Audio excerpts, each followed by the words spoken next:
बिस्मिल्लाहिर्रहमानिर्रहीम। अस्सलामु अलैकुम वरहमतुल्लाहि वबरकातुहू।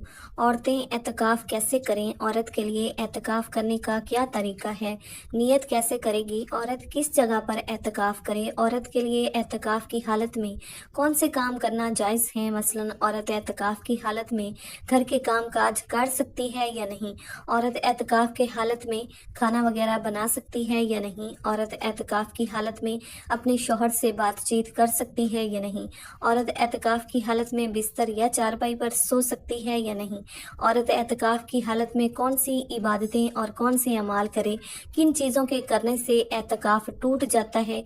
ये वो तमाम बातें हैं जो आज की इसी एक वीडियो में आपके साथ इस्लामी बहनों के साथ शेयर करने जा रही हूँ। मुझे उम्मीद है कि अगर आप ये वीडियो मुकम्मल देख लेंगी तो आपको बहुत फ़ायदा होगा, बहुत सारे मसाइल आपको इसी एक वीडियो से सीखने को मिलेंगे। इसीलिए अगर आप एतकाफ़ का इरादा रखती हैं इस रमज़ान में तो आप ये वीडियो मुकम्मल देखिएगा। इंशाअल्लाह ताला ये वीडियो आपके लिए बहुत ज़्यादा मुफीद साबित होगी। सबसे पहली बात कि एतकाफ़ की फ़जीलत क्या है। देखिए, कुतुब अहादीस में इसकी फ़जीलत के हवाले से कई अहादीस मौजूद हैं। मैं एक हदीस पाक का मफ़हूम आप लोगों के सामने बयान करती चलूँ। नबी रहमत सल्लल्लाहु अलैहि वसल्लम ने इरशाद फरमाया कि जिसने रमज़ान मुबारक के आखिरी अशरे में सुन्नत एतकाफ़ किया उसे 2 मकबूल हज और 2 उम्रे का सवाब अता किया जाता है। यानी जो रमज़ान मुबारक के आखिरी अशरे में सुन्नत एतकाफ़ करे, अल्लाह रब्बुल आलमीन उसे 2 मकबूल हज और 2 उम्रे के बराबर सवाब अता फरमाता है। अब सबसे पहला सवाल कि एतकाफ़ कैसे करें, औरतें किस जगह पर एतकाफ़ करें और नियत कैसे करें, उसका क्या सही तरीका है। देखिए, अगर कोई इस्लामी बहन एतकाफ़ का इरादा रखती है तो उसे चाहिए कि वो 20वें रोज़े ग़ुरूब आफ्ताब से पहले यानी 20वें रोज़े अफ्तारी से पहले एतकाफ़ की नीयत से बैतुल मस्जिद में दाखिल हो जाए। बैतुल मस्जिद उस जगह को कहते हैं जो उसने नमाज और इबादत के लिए ख़ास कर रखी है, यानी जहाँ पर वो नमाज वगैरह अदा करती है। लेकिन अगर किसी इस्लामी बहन ने कोई एक जगह ख़ास नहीं कर रखी, कभी किसी कमरे में पढ़ लेती है, कभी किसी कमरे में पढ़ लेती है, तो अब वो एक जगह को ख़ास कर ले कि आज से ये मेरी बैतुल मस्जिद है, मैं यहीं पर नमाज और इबादत वगैरह करूँगी, तो वो उसकी बैतुल मस्जिद हो जाएगी।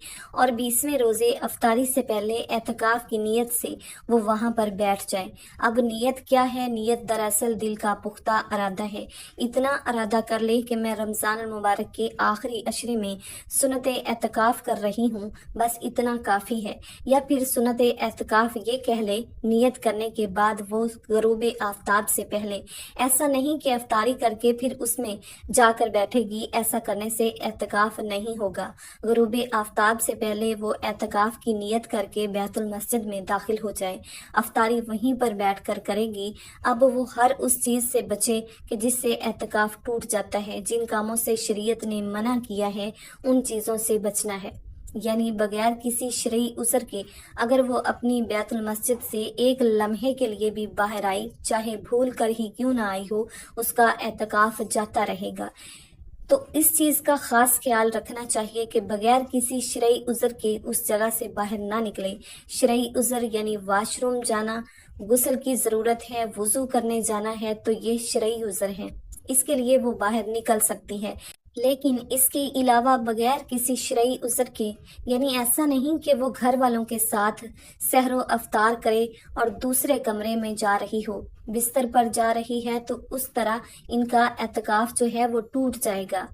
एक और चीज़ और बयान करती चलूँ कि जो इस्लामी बहनें सुन्नत एतकाफ़ का इरादा रखती हैं उन्हें चाहिए कि वो इस अशरे में ये देख लें कि उनकी तारीख़ तो नहीं आ रही, कहीं उनके मखसूस आयाम तो इस अशरे में शुरू नहीं हो रहे हैज़ या नफास के, क्योंकि अगर इनके अयाम इस अशरे में शुरू हो गए, एतकाफ़ की हालत में हैज़ या नफास आना शुरू हुआ, तो फिर उनका रोज़ा फासद हो जाएगा। रोज़ा जो है ये शर्त एतकाफ़ एतकाफ के लिए है।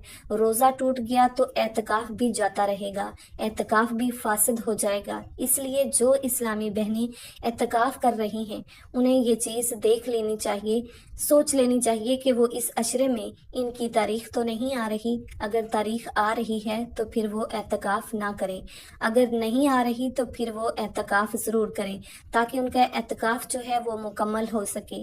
अगर रोज़ा टूट गया यानी अगर हैज़ और नफास के अलावा भी रोज़ा टूट गया तो जब भी उनका एतकाफ टूट जाएगा।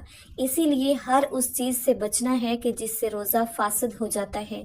फासिद हो गया रोज़ा तो एतकाफ भी फासिद हो जाएगा। तो रोज़ा जो है ये सुन्नत एतकाफ के लिए शर्त है, रोज़ा नहीं है तो फिर एतकाफ भी नहीं होगा। इसी तरह अब यहाँ पर एक और चीज़ और भी ये है कि एतकाफ की हालत में औरत घर के काम काज कर सकती है या नहीं। बहुत सारी ख़वातीन ये सवाल करती हैं कि घर में कोई काम करने वाला नहीं है और हम घर के काम, झाड़ू पोछा, घर को संभालना, ये काम वगैरह कर सकती हैं या नहीं। तो बिल्कुल नहीं कर सकती। एतकाफ की हालत में औरत घर के काम काज बिल्कुल नहीं कर सकती। अगर घर के काम काज करने की नीयत है, वो एक लम्हे के लिए बैतुल मस्जिद से बाहर आई, उसका एतकाफ जाता रहेगा, एतकाफ उसका टूट जाएगा। हाँ, एक चीज़ है, अगर कोई दूसरा खाना बनाकर उसे देने वाला नहीं है, यानी एक इस्लामी बहन है वो सवाल करती है कि मुझे कोई खाना बनाकर देने वाला नहीं है, मैं खुद का खाना खुद बना सकती हूँ, अपने लिए खाना सहरी और अफ्तारी खुद बना सकती हूँ, तो उस सूरत में इजाज़त है। पहले तो वो किसी की ड्यूटी लगाए कि वो उसे खाना वगैरह फराहम करे इन 10 दिनों में। लेकिन अगर कोई नहीं है, कोई मजबूरी है, कोई वजह है, तो वो अपने लिए खाना बनाने के लिए किचन में जा सकती है, अपने लिए खाना बनाने के लिए, क्योंकि ये मजबूरी है। रोज़ा रखना ये शर्त है और खाने के बगैर गुजारा नहीं है। तो अपने लिए खाना बनाने के लिए वो बाहर निकल सकती है, वो अपना खाना बनाए और वहाँ से खाना लेकर बैतुल मस्जिद में दाखिल हो जाए और वहाँ पर जाकर वो अपना खाना खाए। लेकिन अगर वहाँ पर किसी और का भी वो खाना बनाना शुरू कर देगी तो इस तरह उसका एतकाफ जाता रहेगा। अपने लिए वो खाना वगैरह बना सकती है, खाना वगैरह अगर बनाना चाहती है तो बना सकती है, लेकिन दूसरों के लिए नहीं बना सकती। इसी तरह एक सवाल ये भी है कि एतकाफ की हालत में क्या हम अपने शौहर से बातचीत कर सकती हैं? हमारे शौहर हमसे आकर बातचीत कर सकते हैं, इसलिए हमारा एतकाफ तो नहीं टूटेगा, बिल्कुल नहीं टूटेगा। एतकाफ की हालत में शौहर बीवी से बात कर सकता है, बीवी भी शौहर से बातचीत कर सकती है, चाहे वो फ़ोन पर ही क्यों ना हो।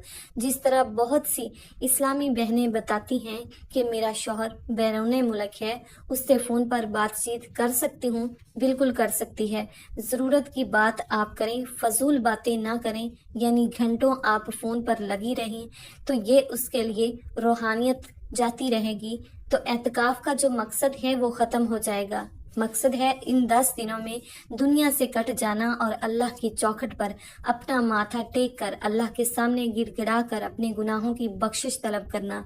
या अल्लाह मेरे गुनाहों को बख्श दे, या अल्लाह मैं जब तक गुनाहों की बख्शिश नहीं मांग लूँगी मैं यहाँ से नहीं उठूँगी, अपने लिए जन्नत हासिल करूँगी। इसी तरह आप रब से दुआ कीजिएगा, ज़्यादा से ज़्यादा वक्त इबादत में गुजारिएगा, कुरान मजीद की तलावत में, नवाफल में, दुरूद पाक पढ़ते हुए, कलमा शरीफ का विर्द करते हुए, यानी ज़्यादा वक्त आपका इबादत में गुजरना चाहिए। फजूल बातें करना ये दुरुस्त नहीं है, इससे रूहानियत ख़त्म हो जाती है। एतकाफ़ की ज़रूरत की बात करना आपके लिए बिल्कुल जायज़ है, कर सकती हैं। इसी तरह एक सवाल ये भी पूछा जाता है कि एतकाफ़ की हालत में क्या हम बिस्तर या चारपाई पर सो सकती हैं, यानी हमें कोई तकलीफ़ है, हम नीचे नहीं सो सकती, बिस्तर या चारपाई लगाकर हम सो सकती हैं? बिल्कुल सो सकती हैं, लेकिन अपनी बैतुल मस्जिद में वो बिस्तर और चारपाई आपकी बैतुल मस्जिद में होना ज़रूरी है। यानी जो जगह आपने नमाज के लिए मुकर्रर की है, एतकाफ़ वाली जगह है, वहीं पर ये चारपाई आप लगा कर सो जाएं। अगर वहाँ से निकल कर किसी और कमरे में जाएंगी या कमरे का जो हिस्सा आपने नमाज के लिए मुकर्रर किया है, जो आपकी बैतुल मस्जिद है, उससे हट कर किसी और हिस्से में जाकर आप बिस्तर पर सो रही हैं, तो उससे आपका एतकाफ़ टूट जाएगा। जो आपकी बैतुल मस्जिद है वहीं पर आप चारपाई लगाकर चारपाई पर सो सकती हैं। वहाँ से बाहर निकलकर आप सोएंगी तो आपका एतकाफ़ जाता रहेगा, आपका एतकाफ़ ख़त्म हो जाएगा। ये चंद एक मसाइल थे। इसी तरह बहुत सी ख़वातीन ये भी पूछती हैं कि एतकाफ़ की हालत में कितना सोना चाहिए। जितना ज़्यादा से ज़्यादा हो सके हमारा वक्त इबादत में गुजरना चाहिए। ख़ासकर जो ताक रातें हैं ये तो हमें जाग कर गुजारनी चाहिए, क्योंकि एक मकसद एतकाफ़ का आखिरी अशरे में लैलातुल कदर को पाना है।